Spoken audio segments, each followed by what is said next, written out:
Boa noite, Paiva. Um jogo onde sua equipe cumpriu tudo que você planejou, tudo aquilo que você treinou. O que é que você pode falar desse jogo em que a equipe se mostrou regular do início ao fim em todos os seus departamentos? Pensei que se ia pôr em pé e apontar-me o dedo. Pensei que ia fazer isso. Professor, pensei que ia pôr em cada pé. coisa é uma coisa. Não, você gosta de me insultar. Não. Eu só posso Fala me lá perguntar Fala lá então. sobre a coletiva, sobre certo. o jogo. Eu estou na coletiva, eu só posso perguntar sobre o jogo. Certo. Então tá? eu vou responder. Eu Pronto. pensei que você ia pôr-se em pé e apontar o dedo e chamar-me cobarde e malcriado como fez. Mas você faz Achei isso longe. você faz isso longe. Assim. Aqui não faz. Aqui não faz. Naquele então, dia você foi. Então eu vou-lhe dizer. Malcriado, ninguém me achou. Só você. Porque eu não insultei ninguém e não faltei respeito a ninguém. Segunda, cobarde. Se eu fosse cobarde já me tinha ido embora.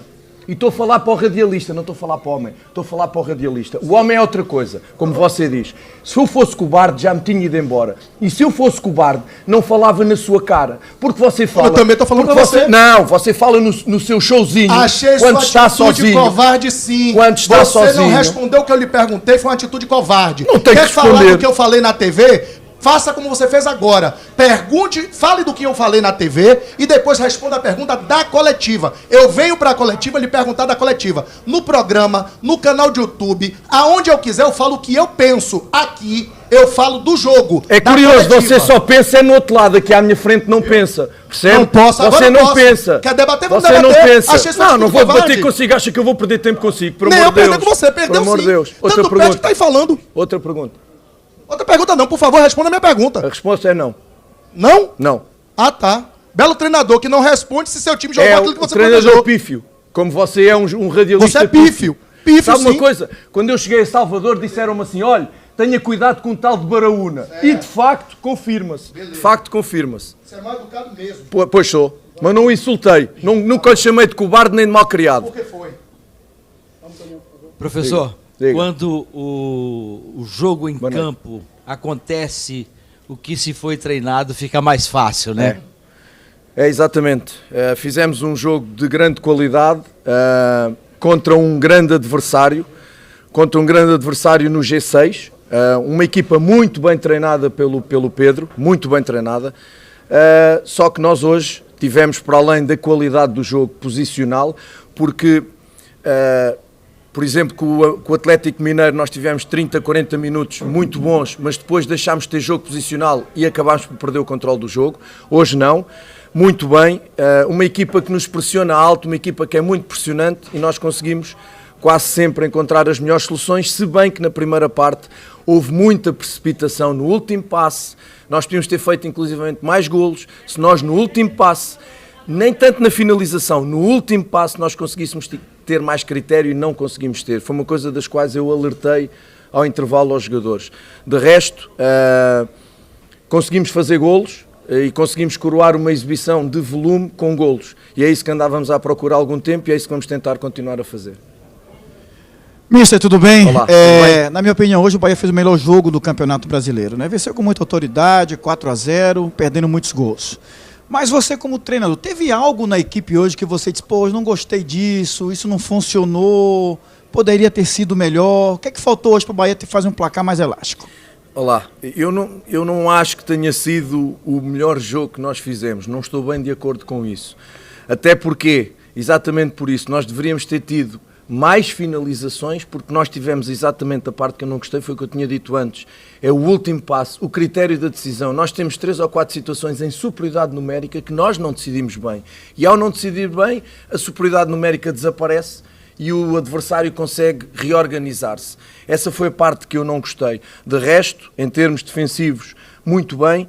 Em termos ofensivos, como eu disse, muito critério. E o plano de jogo muito respeitado, porque o Bragantino tem uma imagem de marca forte, que é uma equipa que gosta de ir buscar-te à tua área, de pressionar de frente. No entanto, deixa algumas lacunas que nós hoje conseguimos exatamente aproveitar. Portanto, muito satisfeito com isso, menos com a tal parte da definição no último passo, que de facto não me deixou satisfeito hoje, e acho que tivemos jogos um bocadinho mais conseguidos em que de facto não fizemos foi tantos golos. Renato, boa noite, Olá, parabéns boa noite. pelo resultado. Obrigado. Além desses 3 pontos, o time tem conseguido repetição, com exceção do Mingote, Queria que você falasse sobre repetir o time e outra coisa, o que muda nessa saída do Everaldo e entrada do Mingote. Aparentemente, o time tenta mais passes a rasgar, como dizem os portugueses. Queria que você comentasse a diferença no estilo de jogo entre os dois centroavantes. Boa pergunta. É um bocadinho isso mesmo. Repetir a equipa, dar-nos o conforto de os automatismos se encontrarem dentro de campo, com as tais semanas de treino, dar continuidade aos jogadores, tentando não os massacrar a nível físico. A questão de uma ou de outra peça será sempre ou por questões físicas ou por questões estratégicas, e hoje foi claramente questões estratégicas que têm a ver com o posicionamento defensivo do Red Bull, e portanto o Mingote dá-me algumas coisas que o Everaldo não dá, e foi unicamente por isso a minha escolha. Não teve mais nada a ver com essa situação, e de facto ele fez um trabalho extraordinário, como fez o Everaldo quando entrou, que entrou muitíssimo bem no jogo. Portanto, é trabalhar com os dois e, em função do contexto e da realidade, ir utilizando e tomando decisões em função disso. Paiva, sua resposta sobre a pergunta do colega aí, de não ter sido o melhor jogo, na sua opinião, do Esporte Clube Bahia. Isso passa pelo início do primeiro tempo, mesmo depois que o Bahia fez o primeiro gol, de erros de passe, parecia que o time estava nervoso por aí? Porque é normal, quando estás nesta zona de perto do rebaixamento, vens à zona de rebaixamento, depois sais, mas a distância pontual não é muita, ganhas um jogo, depois não ganhas. Toda esta oscilação gera, obviamente, os jogadores são humanos, e isto gera, obviamente, intranquilidade naquilo que é, quando está em especial quando está 1-0, porque repare, quando a gente faz 2-0, os jogadores, não é? E a partir daí começam a ter critério porque estão mais confortáveis com o resultado. A maior parte das vezes, com exceção do Vasco e do Palmeiras, em que nós fizemos só um golo, não ganhamos. Então isto também fica na cabeça dos jogadores, não é? E para mim, claramente isso, enquanto nós não conseguimos o 2-0, os jogadores tiveram ali aquelas precipitações, e eu entrei no balneário ao intervalo e disse-lhes, por favor, mais calma na decisão. Vocês estão a decidir mal. Quando têm que fintar, passam. Quando têm que passar, fintam. Calma, porque estão a querer fazer tudo a 1000 à hora. E eles têm que pensar a 1000 à hora, mas não têm sempre que executar a 1000 à hora. E, portanto, essa foi a questão que eu salvaguardei com os jogadores, que eles perceberam melhor, e depois, claro, com o avolumar do resultado, os jogadores vão se sentir mais tranquilos e sentem que a vitória está mais perto. Boa noite, professor. Olá, lá em Minas, eu te perguntei a respeito desse jogo, de como ser diferente, uma virada de chave, virada de turno, e o senhor falava a respeito dos reforços, de que era um jogo completamente diferente pelos reforços que chegam. E eu queria que o senhor explicasse hoje, até pelo menos para mim, não sei se eu vi errado, mas o primeiro tempo, inclusive, o sistema defensivo estava com a linha um pouco mais baixa do que o normal, mais equilibrado, a saída dos laterais, a opção de jogar esse formato diferente, e depois que o Camilo e o Gilberto acho que começaram a sair mais para o jogo, né? Às vezes, repara, aquilo que nós queremos e que tentamos trabalhar é que o bloco esteja junto, em função de onde está a bola. Se a bola está mais perto do nosso golo, a gente tem que estar um bocadinho mais baixo. Se a bola está mais longe, a gente tem que estar um bocadinho mais altos no controle da profundidade. Isso é sempre o que eu peço.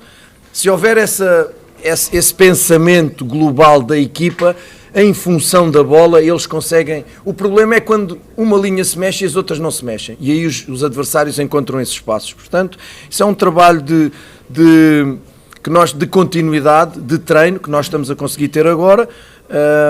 Não foi muito estratégico, se queres que te diga, houve outras coisas estratégicas que não foi a parte defensiva, porque eu sabia perfeitamente aquilo que o Red Bull tem um padrão de jogo, é claro, o padrão de jogo do Red Bull não muda muito, portanto nós preparámos-nos para isso. Agora, aquilo que eu quero, para que não seja o Red Bull a definir, ou o Botafogo, ou o Flamengo, aquilo que eu quero é que a minha equipa tenha comportamentos deles próprios, que eles saibam todos o que têm que fazer, e neste caso que tu falas tem a ver com a distância da bola e mais nada que isso. Boa noite, Renato Paiva. Boa noite. Quero falar, são duas perguntas em uma, mas é sobre o sistema defensivo. Hoje o Bahia enfrentou um grande time, né? O Bragantino na 5ª posição, o time que mais finaliza no Campeonato Brasileiro, e eles finalizaram abaixo da média deles, né? Você acredita que você achou o seu sistema defensivo fixo aí, vai repetir esse time para o restante da temporada? E eu quero falar sobre o Marcos Felipe em especial, porque ele está fazendo grandes partidas e foi um cara que foi muito criticado, né? Falaram que não dava para ser goleiro do Bahia e ele vem numa crescente muito grande, passando segurança para todo o time do Bahia e para o torcedor também. Nós, quando falamos em virada de chave no Brasileirão, eu acho muito arriscado, porque tu de repente ganhas e depois perdes, mas não é só o Bahia, são muitas equipas, não é? Aquilo que nós queremos de facto é gerar continuidade no nosso jogo, isso sim é muito importante. Se o nosso jogo gerar continuidade em termos de qualidade, eu acho que se está a conseguir, com algumas exceções no jogo com o São Paulo, onde de facto não tivemos bem, mas tivemos um bom resultado. Eu não gosto de empatar, mas depois de ver o Botafogo líder empatar ontem com o São Paulo, se calhar até fizemos um bom resultado, não fizemos uma boa exibição, é verdade. Mas aquilo que eu quero de facto é ganhar sempre, como é óbvio, e que consiga gerar comportamentos na minha equipa, com o treino. E isso nós hoje já conseguimos, porque lá está, em função da identificação também daquilo que o adversário faz. Tivemos momentos em que não conseguimos fazê-lo, houve momentos ali em que o nosso bloco abriu muito e conseguiu dar espaço entre linhas ao Red Bull, mas estivemos muito bem no controle da profundidade e como tu dizes e bem, o Red Bull é uma equipa que sabe o que faz a atacar. Não sei se sabias, é a equipa no Brasileirão que mais finaliza de todos dentro da área adversária. Dentro da área adversária. E isto tem um processo de levar a bola e levar o jogo de forma muito sustentada, com triângulos, com losangos. Nós estudámos muito bem o Pedro, a equipa do Pedro, que está a fazer um trabalho extraordinário. De facto, está a fazer um trabalho extraordinário. Se olharmos para muitos elencos, e o elenco que tem qualidade, mas comparado com muitos, está a fazer um trabalho extraordinário. Portanto, nós identificámos bem o adversário, trabalhámos em função disso e grande parte do jogo nós tivemos a controlar o Red Bull. O Marcos é um trabalho de tempo, do Rui, é um trabalho dos colegas do Marcos, dos outros goleiros que ajudam no treino o Marcos a ser melhor, que a nossa equipa ajuda no treino o Marcos a ser melhor. E portanto ele faz o papel dele. Eu não gosto muito de valorizar quando um jogador faz o papel dele, ele faz o papel de defender, não é? Com o São Paulo quase que fomos criticados porque ele fez não sei quantas defesas, ele está lá para defender. Portanto, está a fazer uma grande temporada, nós sabíamos o que estávamos a contratar e portanto estamos muito satisfeitos, mas também estamos muito satisfeitos com o trabalho dos outros. Boa noite, Paiva, Theo Mazzoni do site BNews. Hoje o Bahia fez uma das suas melhores partidas no Campeonato Brasileiro, gostaria até de parabenizar o senhor por isso. Obrigado. E em um momento que precisava ter essa resposta para a torcida, né?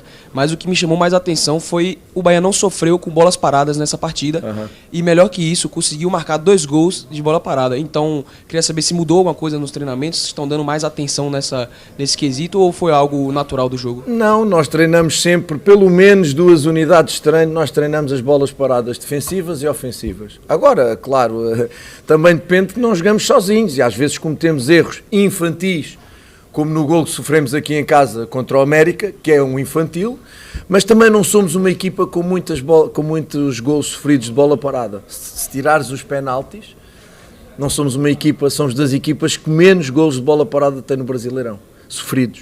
Atenção. E hoje fizemos 2 golos, de facto, porque não foi nada de especial. Foi a bola entrou na zona onde devia ter entrado e onde os jogadores deviam ter estado. E o Bragantino foi incapaz de contrariar a nossa bola parada. Portanto, foram de facto 2 jogadas que desbloquearam um bocadinho o jogo e que nos ajudaram, é algo que nós trabalhamos muito e depois que nos ajudou também a caminhar para essa vitória, para esse triunfo. Importante, quando falas da torcida, novamente nós vinhamos de uma derrota e novamente um ambiente extraordinário, novamente a Fonte Nova com muita gente, novamente a nossa torcida, como eu digo, não para de nos surpreender, a mim de me surpreender. Muito agradecido à força que eles dão, ao apoio que eles dão, mesmo nos momentos não tão bons. E pronto, e é isto também que as torcidas têm que fazer, criticar quando têm que criticar, nos termos e na forma como eu acho que deve ser, mas de facto a nossa torcida tem sido, em especial aqui em casa, e isso dá-nos esta força também importante, tem sido fantástica e nós estamos muito satisfeitos também, porque claro, nós temos que ganhar, porque gerar bom ambiente com torcida não ganhando é impossível, isso não existe nem no Brasil nem em lado nenhum, não é? Não podemos ser admirados ou idolatrados quando tu não ganhas. O futebol é assim mesmo e, portanto, a torcida muitas das vezes não se preocupa se tu jogas melhor ou jogas pior. Quer ganhar, como nós queremos todos, mas uma palavra de agradecimento para eles. Domingo, aqui. Boa noite, professor, tudo bem? Oi. Domingo você vai ter o Canu à sua disposição. Eu queria que você falasse da importância de ter ele no elenco e também projetasse essa partida contra o Botafogo no próximo fim de semana. O Canu tem sido um dos pilares da nossa defesa, tem sido um dos jogadores mais utilizados por nós com regularidade, tem tido um crescimento notável. O Canu não era titular na última parte de temporada no Botafogo. Eu falei com o Luís Castro, pedi informações quando nós quisemos contratar o Canu, as informações que o Luís me deu foram as melhores e de facto confirma-se, porque ele tem qualidade, jogando com regularidade é isto que se está a ver, é um capitão como são os outros a sério, é um líder e portanto tem sido muito importante nesta experiência agora que nós estamos a optar mais por esta relação Canu-Vítor Hugo. São jogadores com muita experiência, mas não posso deixar de falar no Gabriel, que estava num momento muito bom e se calhar pode soar injustiça ele ter saído da equipa, mas também o trabalho do Raul Gustavo, David Duarte e do Marcos no nosso trabalho diário. O Canu e o Vítor só têm este nível porque os outros também trabalham, fazem-nos crescer. Portanto, é um jogador importante. Partida no Botafogo, vamos jogar contra o primeiro classificado, que não, de facto, não perde quase com ninguém, mas é como eu sempre digo, zero medo, muito respeito, é uma equipa muito compacta, muito competitiva e por isso está em primeiro lugar no campeonato com larga distância, individualmente e coletivamente é uma equipa muito bem trabalhada, vai jogar num estádio, normalmente está cheio porque eles estão em primeiro lugar, mas nós, como eu digo, máximo respeito, zero medo. Boa noite, Renato, parabéns pelo triunfo. Obrigado. Opinião pessoal, você merecia muito esse triunfo pelo Obrigado. trabalho que você faz, pelo tanto que você se dedica. Vamos lá. O futebol brasileiro tem um forte apelo emocional por parte da torcida. Para o torcedor, o jogador que tem que ser titular é aquele que ele mais gosta. Os 11 iniciais tem que ser aqueles 11 iniciais que para o torcedor é o ideal. Mas esse mesmo futebol, ele tem um requisito fundamental para o profissional, que é a racionalidade. Até que ponto o emocional do torcedor afeta a sua racionalidade e, principalmente, como lidar, como equilibrar esses dois fatores para que você atinja a expectativa emocional do torcedor, mas que também não perca a sua essência de convicção, de racionalidade e de método de trabalho, que com certeza são características que te trouxeram até aqui. Boa pergunta e obrigado pelo teu comentário. Torcida é paixão. Em qualquer parte do mundo, pois há paixões maiores ou menores. Torcida é paixão e, como eu disse, a torcida vai-te idolatrar quando tu ganhas. Isso não há dúvida. Não adianta quereres outras coisas, porque eu quando digo que jogamos bem e não ganhamos, falo do meu trabalho enquanto treinador, da análise que é o processo, só isso. Não quero influenciar ninguém. Quero ganhar. Eu quero ganhar sempre, se puder ganhar sempre. Marinho, olha aí o silêncio. Filipe, desculpem, eu quero ganhar sempre. A parte emocional é aquela que a mim e aos meus jogadores não pode influenciar, porque quando o teu emocional ganha ao teu racional, aquilo que tu preparas durante a semana e que tens projetado para o jogo não te vai funcionar. Vai jogar com o coração, não vai jogar com o cérebro. Eu estou no futebol há muito tempo.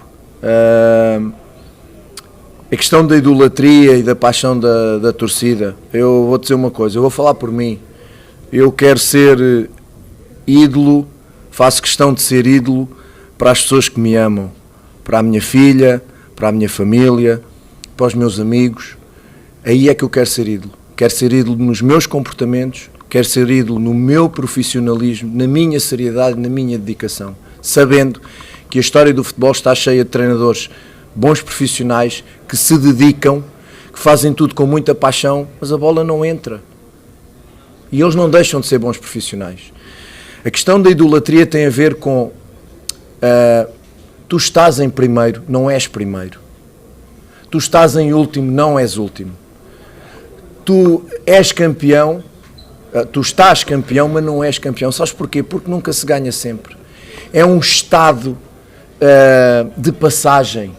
Porque por muito boa equipa que tu sejas, tu vais acabar por não ganhar sempre. E nesse momento em que tu não ganhas sempre, é quando a torcida que te idolatrava vai para cima de ti e te exige, porque quer ganhar sempre. E isto é um estado emocional normal da paixão. Quem está do lado de cá tem que saber isso. E tem que perceber, hoje estás em primeiro, mas podes não ser primeiro. Não é? É um estado de passagem. Se tu conseguires manter essa passagem, vais acabar numa classificação na qual tu queres. E, portanto, esta idolatria tem a ver muito com isto, com a parte emocional. E nós temos a obrigação de perceber isso.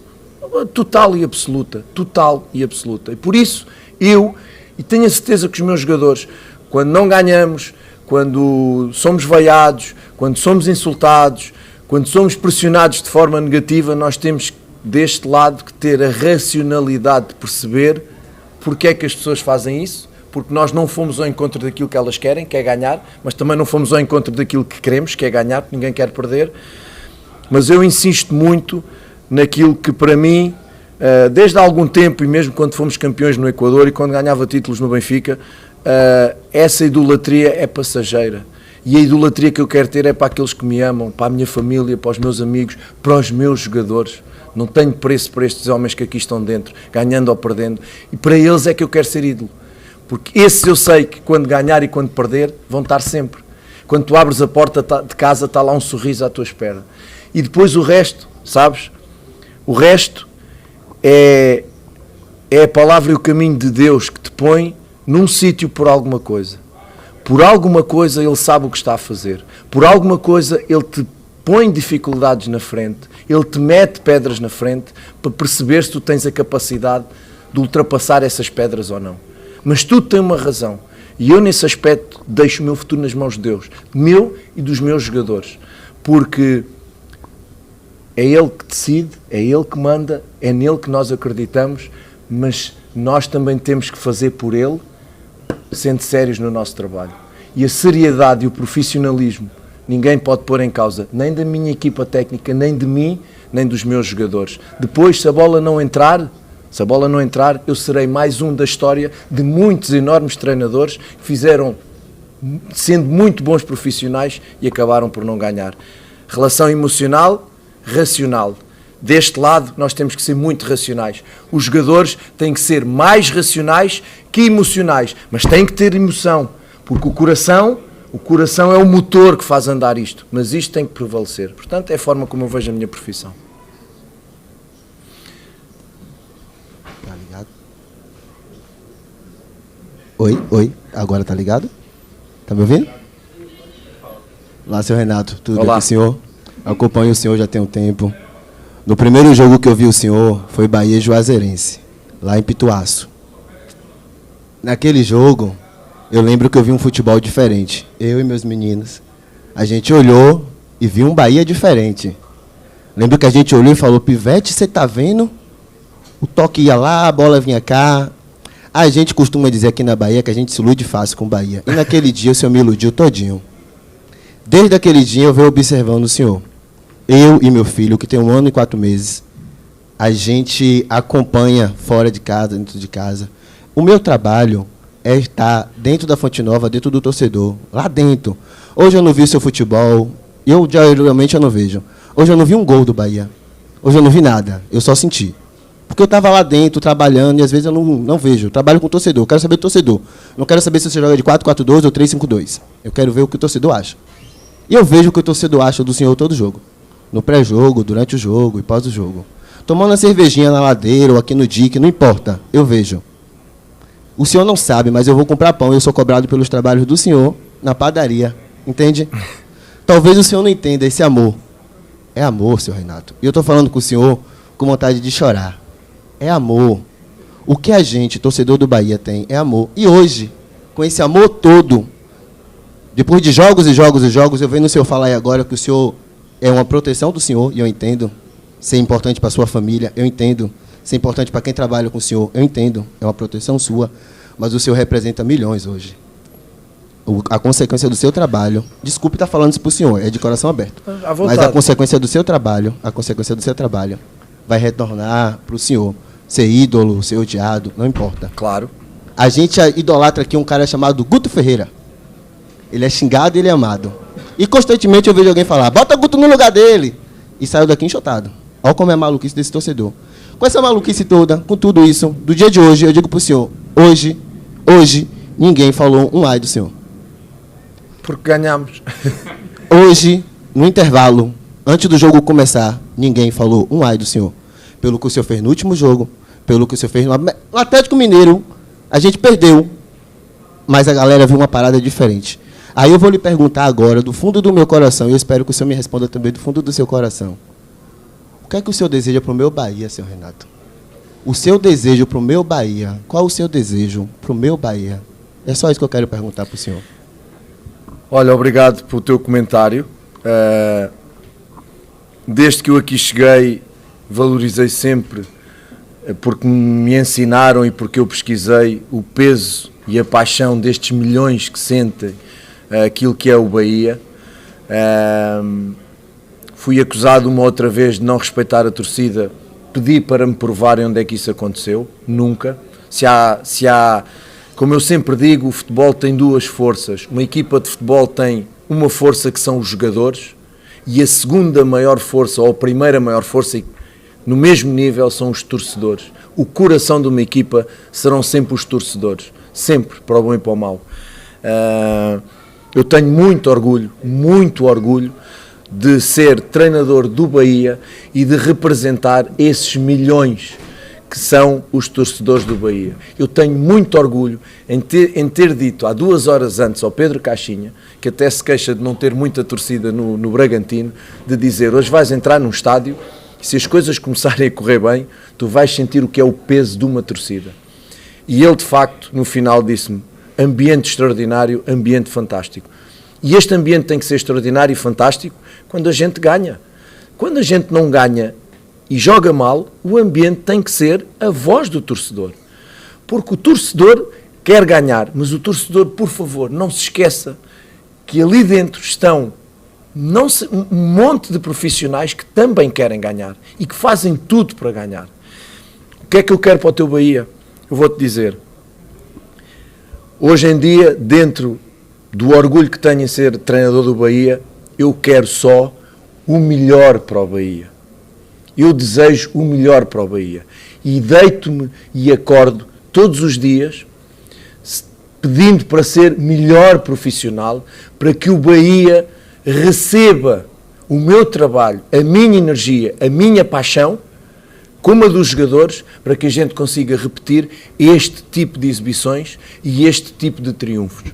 Nem sempre vamos conseguir, porque às vezes o torcedor esquece que há uma equipa do outro lado e que às vezes é melhor que nós.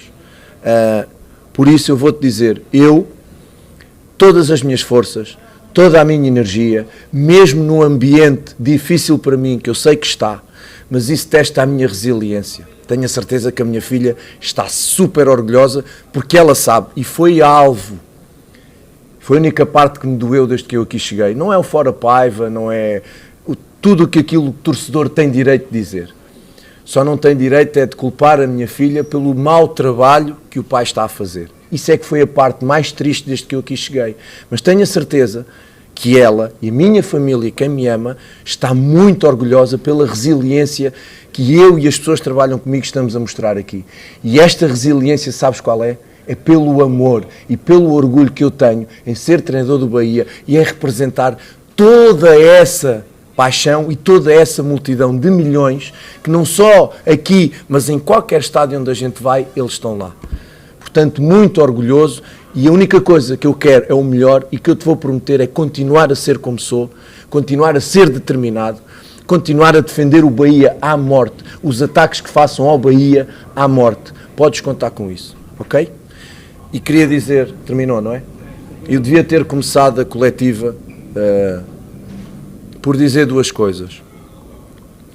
O futebol é feito de pessoas, por pessoas e para pessoas. Queria mandar um abraço enorme ao Evangelista pela perda da sua mãe. Perder uma mãe, felizmente não perdi a minha, que está viva. É um momento terrível na vida de qualquer um.